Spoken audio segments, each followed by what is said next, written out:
J'espère que vous passez un bon week-end du 1er mai. Aujourd'hui, nous allons réaliser le tuto du masque à 3 plis qui va bien nous servir après le déconfinement le 11. Alors, le masque, je vous le présente, c'est celui-ci. Donc, il fait 3 plis. Quand on l'installe au niveau du visage, il passe très bien sous les lunettes. Il est très pratique. Et on peut le descendre jusqu'en bas, ce qui permet d'être bien couvert sur l'ensemble. Donc, pour réaliser ce masque, il vous faut du tissu, deux morceaux de tissu de 23 par 30 que vous avez ici.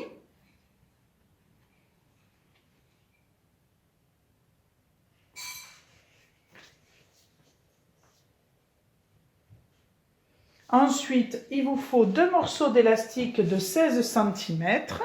Alors, prendre un élastique un peu léger qui permet de pouvoir ne pas nous esquinter derrière les oreilles quand on le porte trop longtemps.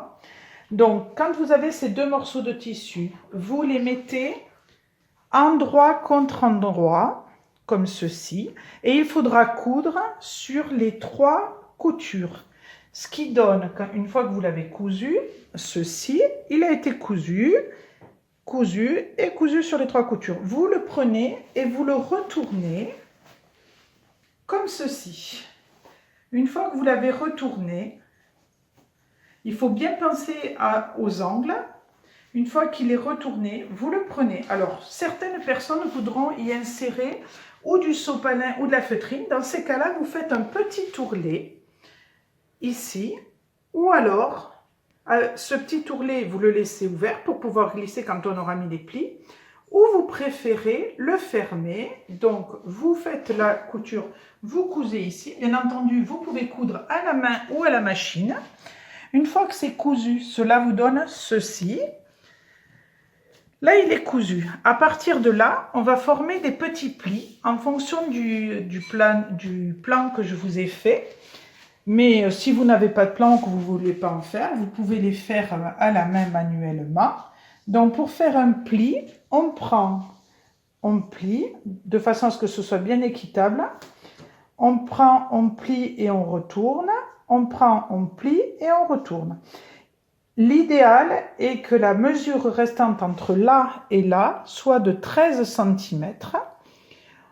Si vous avez un peu plus, c'est pas grave. Si vous avez un peu moins, c'est pas grave. Et pour les enfants, il faudra le réduire et il n'y aura que 2 plis.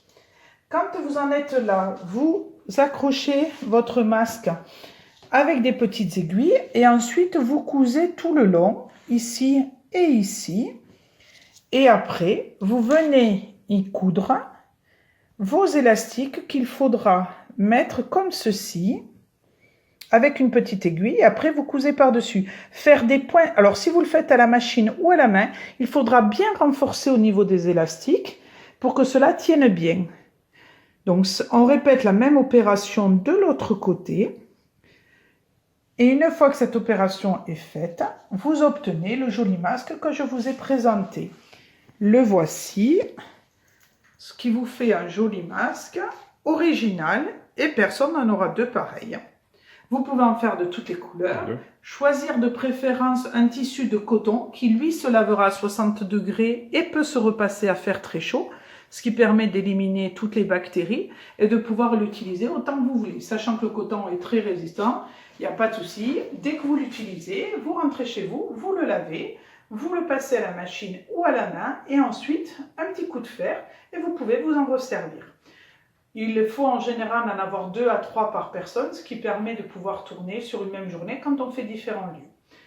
Voilà pour la réalisation de ce petit masque. Je mets en annexe le patron pour faire, ainsi que la notice pour ceux qui auraient eu du mal à suivre. Je vous souhaite une bonne réalisation. C'est un travail que l'on peut faire avec les enfants à partir du CP, en leur montrant comment on coud avec une aiguille ou avec la machine à coudre. Moi, je l'ai fait avec mon fils. Et je vous souhaite à tous une bonne journée et un restez bien chez vous et un bon confinement, au moins jusqu'au 11 mai. À bientôt, au revoir.